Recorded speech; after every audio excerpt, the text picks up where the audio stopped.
విద్యార్థుల మానసిక వికాసానికి తోడ్పడే ధ్యానం ప్రాముఖ్యతను తెలియజేస్తూ శ్రీ గోసలైట్స్ జూనియర్ కాలేజీ పోరంకి క్యాంపస్లో ప్రపంచ ధ్యాన దినోత్సవాన్ని నిర్వహించారు.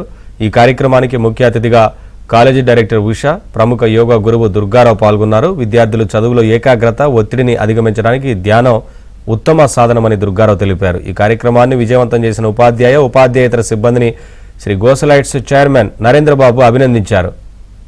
పోరంకి క్యాంపస్లో ప్రపంచ ధ్యాన దినోత్సవాన్ని నిర్వహించారు. ఈ కార్యక్రమానికి ముఖ్య అతిథిగా కాలేజీ డైరెక్టర్ ఉషా, ప్రముఖ యోగా గురువు దుర్గారావు పాల్గొన్నారు. విద్యార్థులు చదువులో ఏకాగ్రత, ఒత్తిడిని అధిగమించడానికి ధ్యానం ఉత్తమ సాధనమని దుర్గారావు తెలిపారు. ఈ కార్యక్రమాన్ని విజయవంతం చేసిన ఉపాధ్యాయేతర సిబ్బందిని శ్రీ గోసలైట్స్ చైర్మన్ నరేంద్రబాబు అభినందించారు. పోరంకి క్యాంపస్లో ప్రపంచ ధ్యాన దినోత్సవాన్ని నిర్వహించారు. ఈ కార్యక్రమానికి ముఖ్య అతిథిగా కాలేజీ డైరెక్టర్ ఉషా, ప్రముఖ యోగా గురువు దుర్గారావు పాల్గొన్నారు. విద్యార్థులు చదువులో ఏకాగ్రత, ఒత్తిడిని అధిగమించడానికి ధ్యానం ఉత్తమ సాధనమని దుర్గారావు తెలిపారు. ఈ కార్యక్రమాన్ని విజయవంతం చేసిన ఉపాధ్యాయేతర సిబ్బందిని శ్రీ గోసలైట్స్ చైర్మన్ నరేంద్రబాబు అభినందించారు.